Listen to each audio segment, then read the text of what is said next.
मदनपुर गांव में दीनानाथ नाम के एक पंडित जी रहा करते थे। दीनानाथ भगवान शिव के परम भक्त थे। वे अपना अधिकतर समय भगवान शंकर के मंदिर में व्यतीत किया करते थे और भगवान शंकर से उनका इतना अधिक प्रेम था कि वो किसी न किसी बात पर भगवान शंकर से रूठ भी जाया करते थे। दीनानाथ जी की पुत्री आनंदी बड़ी हो गई थी। उनकी पत्नी उमा को आनंदी के विवाह की चिंता थी। वो जब भी विवाह की बात करती तो पंडित जी हमेशा यही कहते, अरे उमा, चिंता मत करो, भगवान शिव सब प्रबंध कर देंगे। आनंदी हमारी नहीं, भगवान शिव की पुत्री है और उन्हीं के आशीर्वाद से हुई है। भगवान शिव सब संभाल लेंगे, तुम समय तो आने दो।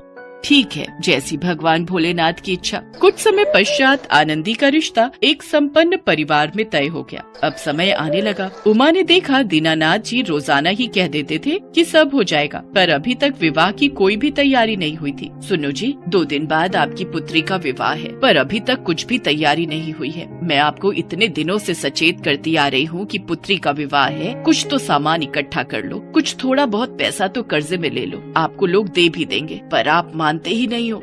उमा, मैंने तुम्हें कहा है ना, मुझे किसी से पैसा मांगना पसंद नहीं है। मैं परमात्मा के आश्रित हूँ। मैं अपने भगवान शिव से जिद करके सब कुछ मांग सकता हूँ। संपूर्ण जीवन में तुमने देखा है ना, तुमने जो जो कागज पर मुझे लिख कर दिया है, मैंने भगवान के श्री चरणों में रखा और भगवान शंकर ने हमारी सारी मनोकामना पूर्ण की है। तो अब क्यों चिंता करती हो? अभी भी तुम्हें जिस चीज की आवश्यकता है मुझे लिख कर दो, भगवान शंकर स्वयं पूर्ण करेंगे।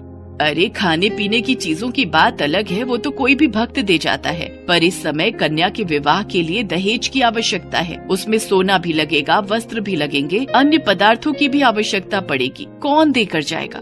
भाग्यवान, तुम फिर चिंता कर रही हो। जब मैंने तुम्हें कहा है ना, भगवान शंकर जी सदा मेरे साथ हैं, फिर क्यों चिंता करती हो? तुम मुझे कागज पर लिख कर दे दो। शुरू से ही पंडित जी कागज पर लिखवा कर सामान ले जाते थे और मंदिर में भगवान शंकर के समक्ष रख देते थे, और वो सामान भगवान शंकर के चमत्कार से अपने आप पूरा हो जाता था। इस बार भी दीनानाथ जी को पूरा विश्वास था कि उनकी पत्नी उमा कागज पर जो भी लिखेंगी, भगवान शंकर उस मनोकामना को पूरा जरूर करेंगे। उमा ने कागज में दहेज का सारा सामान लिखकर दे दिया। वैसे तो 1 कागज बनता था, आज 8 कागज बनकर तैयार हो गए। दीनानाथ जी ने कागज की लिस्ट भगवान शंकर के समक्ष रख दी और प्रार्थना करते हुए कहने लगे, हे प्रभु, मैंने तो आपके ऊपर सदा सच्चे मन से यकीन किया है। आपके प्रति मेरी निष्ठा भी सच्ची है, मेरा विश्वास भी सच्चा है। 2 दिन बाद मेरी कन्या का विवाह है, जिसके लिए दहेज की आवश्यकता है। अब आप ही इसे पूर्ण कीजिए। इस प्रकार आंखों में आंसू भरकर दीनानाथ ने कागज भगवान शंकर के नजदीक रख दिया और अपनी सेवा में व्यस्त हो गए। दीनानाथ जी तो यहाँ पर भगवान शंकर की सेवा में व्यस्त हो गए। उधर एक संपन्न सेठ दीनानाथ जी के घर पहुँचे। कहिए, किनसे मिलना है? आज प्रातः काल दीनानाथ जी मेरे घर आए थे। उन्होंने कहा उनकी कन्या का विवाह है, उन्हें पैसों की आवश्यकता है। अब मैं तो दीनानाथ जी को बचपन से जानता हूँ, उनकी कन्या मेरी कन्या है। आपने जितने सामान की लिस्ट उनको बनाकर दी थी, वो सारा सामान मैं लेकर आया हूँ।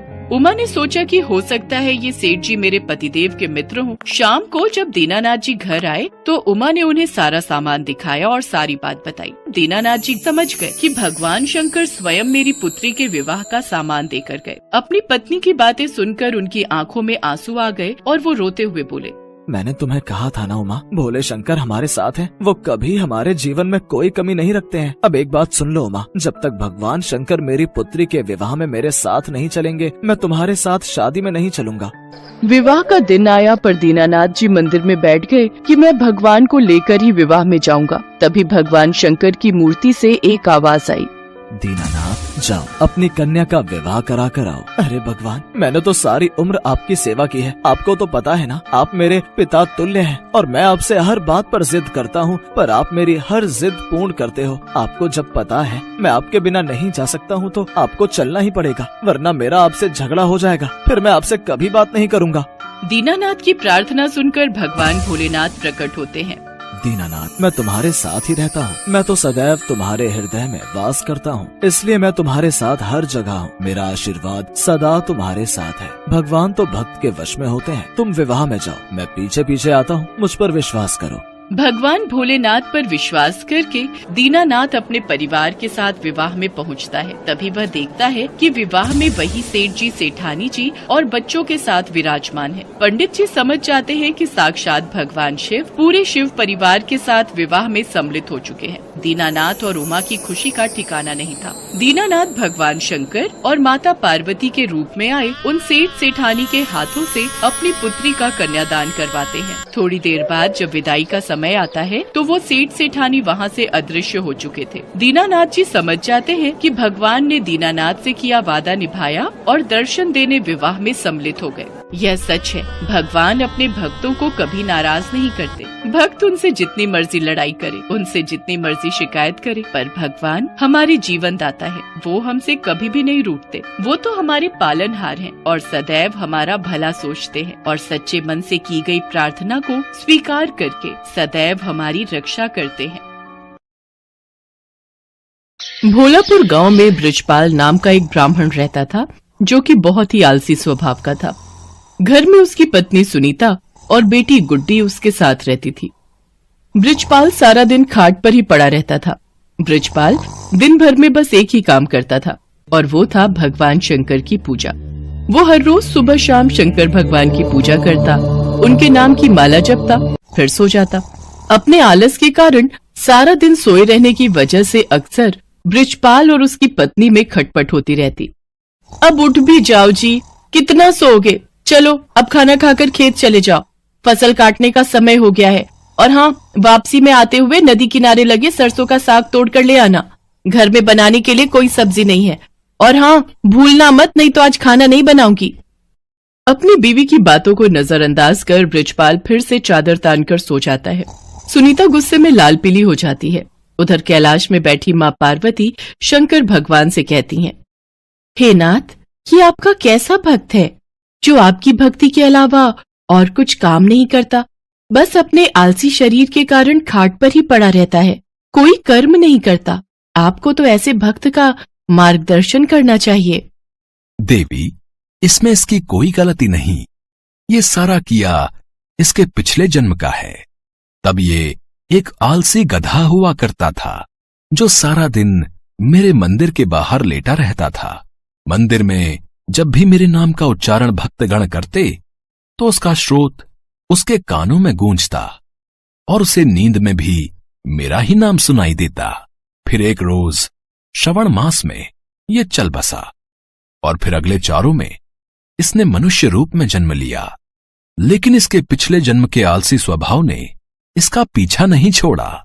जब सही समय आएगा तब मैं इसे ज्ञान दूंगा। हे भगवान, क्या करूं मैं इस आदमी का? ये तो फिर से लेट गए। कब से कह रही हूँ उठ जाओ, खेतों में फसल बड़ी हो गई है। अगर समय रहते उसे नहीं काटा तो उसे जानवर चढ़ जाएंगे या कोई चुरा लेगा। सुन रहे हो ना मैं क्या कह रही हूँ? हे शिव जी, न जाने इनका आलस कब खत्म होगा। इनके आलस से तो मैं अब तंग आ चुकी हूँ। सुनीता लगातार बड़बड़ाए जा रही थी, लेकिन आलसी ब्राह्मण के सर पर तो जूं तक न रेंगे। वो तो बस चुपचाप अपनी खाट पर लेटा हुआ था। बृजपाल को न उठता देख सुनीता गुस्से में आ जाती है और बाहर आंगन में रखी पानी की बाल्टी उठाकर लाती है और बृजपाल के ऊपर गिरा देती है। बृजपाल पूरा भीग जाता है और वो गुस्से में उठकर उससे लड़ने लगता है। काफी देर तक दोनों में खूब कहासुनी होती है। फिर वो गुस्से में घर से निकलकर शंकर भगवान के मंदिर में चला जाता है और वहां पहुंचकर शंकर जी से कहता है, हे शंकर भगवान, अपनी पत्नी की रोज रोज की झिकझिक से मैं तंग आ चुका हूं। अगर मेरी भक्ति ने आपको प्रसन्न किया है तो मुझे आप दर्शन दीजिए प्रभु। इतना कहते ही वो जोर जोर से रोने लगता है।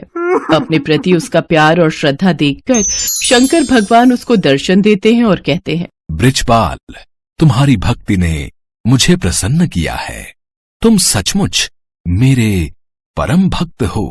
कहो, तुम्हें मुझसे क्या वरदान चाहिए? हे प्रभु, मुझे ऐसी कोई चीज दीजिए जो मेरी हर बात माने और मेरा सारा काम कर दे।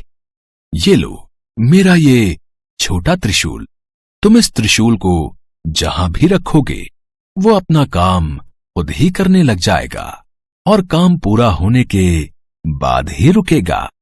लेकिन हां, अगर तुमने इसे काम के लिए मना किया तो ये हमेशा हमेशा के लिए गायब होकर वापस मेरे पास आ जाएगा। भगवान शंकर उसको त्रिशूल देकर अंतर ध्यान हो जाते हैं। त्रिशूल देखकर बृजपाल ये सोचकर बड़ा खुश हो जाता है कि अब से उसे कुछ भी काम नहीं करना पड़ेगा। इसके बाद वो त्रिशूल लेकर घर पहुंचता है और अपनी पत्नी और बेटी को त्रिशूल के बारे में सारी बात बताता है। अगले दिन सुबह ही बृजपाल ने भगवान शंकर का नाम लेकर उस त्रिशूल का इस्तेमाल शुरू कर दिया। वो जैसे ही त्रिशूल को घर के बीचों बीच रखता, सारे घर में अपने आप ही सफाई हो जाती। वो जिस भी चीज पर उस त्रिशूल को रख देता, वो अपने आप काम करने लग जाता। खेतों में रख देता तो अपने आप ही सारी फसल कट जाती। ऐसे ही कई दिन बीत जाते हैं। एक रोज जब सुनीता गुड्डी के साथ अपने मायके गई होती है, तो बृजपाल त्रिशूल को गैस के पास रखकर कहता है, मेरे लिए जल्दी से स्वादिष्ट सा भोजन तैयार कर दो। चूल्हे पर अपने आप कढ़ाई चढ़ जाती है और उसमें खुद ही तेल मसाले पड़ने लग जाते हैं। देखते ही देखते स्वादिष्ट पकवान बनकर तैयार हो जाते हैं, जिन्हें बृजपाल बड़े ही चटकारे लेकर खाता है। आहा हा हा, वाह, मजा ही आ गया। वाह वाह वाह, क्या स्वाद है। रोज भाग्यवान के हाथों का भोजन करके तो मैं परेशान ही हो गया था। सच में कमाल का है ये त्रिशूल। खाना खाकर बृजपाल आराम से गहरी नींद में सो जाता है और फिर जब अगली सुबह जागता है तो कुएं के पास जाकर उस त्रिशूल से कहता है, जल्दी से मेरे नहाने के लिए कुएं में से पानी निकालकर इस बाल्टी में भरा जाए।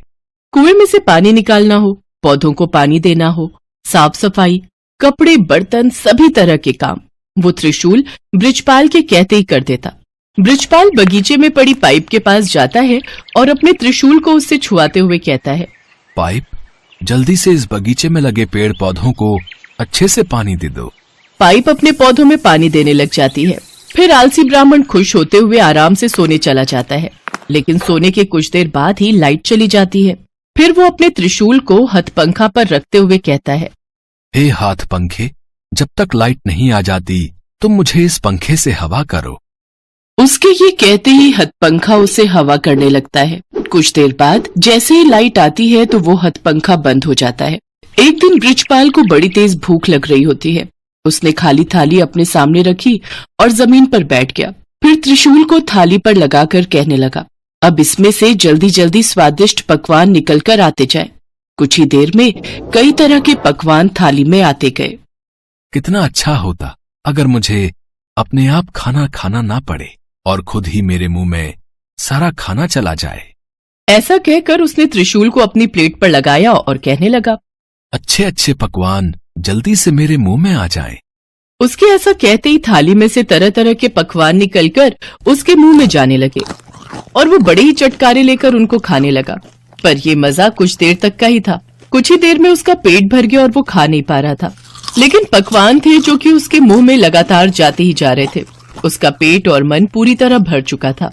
वो जैसे ही उन्हें रोकने की बात सोचता है तो उसे भगवान शंकर की कही वो बात याद आई जिसमें उन्होंने कहा था कि अगर त्रिशूल को काम करते हुए रोका गया तो ये वरदान वहीं समाप्त हो जाएगा और त्रिशूल फिर से शंकर भगवान के पास पहुंच जाएगा। तभी वहां सुनीता गुड्डी के साथ अपने मायके से लौटकर पहुंच जाती है। वो दोनों ये सब देखकर हैरान रह जाती हैं। सुनिए जी, देखिए तो आपका पेट कितना फूलता जा रहा है। जल्दी से इस त्रिशूल को रुकने के लिए कहिए। बृजपाल शंकर भगवान के दिए वरदान को खोना नहीं चाहता था, लेकिन फिर भी वो थक हार कर कह ही देता है, रुक जाओ। उसके इतना कहते ही खाना रुक जाता है, लेकिन साथ ही वो त्रिशूल भी वहां से गायब हो जाता है। त्रिशूल को गंवाकर वो बड़ा ही दुखी हुआ, लेकिन अब वो कुछ भी नहीं कर सकता था। शंकर भगवान के दिए वरदान को अब वो खो चुका था। अभी तक बृजपाल ने जितने भी काम त्रिशूल को दिए थे वो सब कब रोकने हैं ये उसने साथ में ही बता दिया था, लेकिन खाना खाते हुए कब रुकना है ये कहना वो भूल गया था, जिस कारण खाना बिना रुके ही उसके मुंह में आता ही जा रहा था। सारी बात समझने के बाद बृजपाल कहने लगा, हे महादेव, मैं समझ गया। ये वरदान आपने मुझे सबक सिखाने के लिए दिया था। सचमुच में मैं कितना मूर्ख था जो हर छोटे छोटे काम के लिए भी आलस दिखाता था, और अब मुझे सीख मिल चुकी है कि छोटे छोटे काम के लिए किसी दूसरे पर निर्भर रहने से कितनी बड़ी मुसीबत आ सकती है। उस दिन के बाद से बृजपाल ने हमेशा हमेशा के लिए आलस त्याग दिया और हर रोज खेत जाने लगा। अपने सभी काम खुद करने लगा और दिन में 2 बार भगवान शंकर की पूजा भी करता।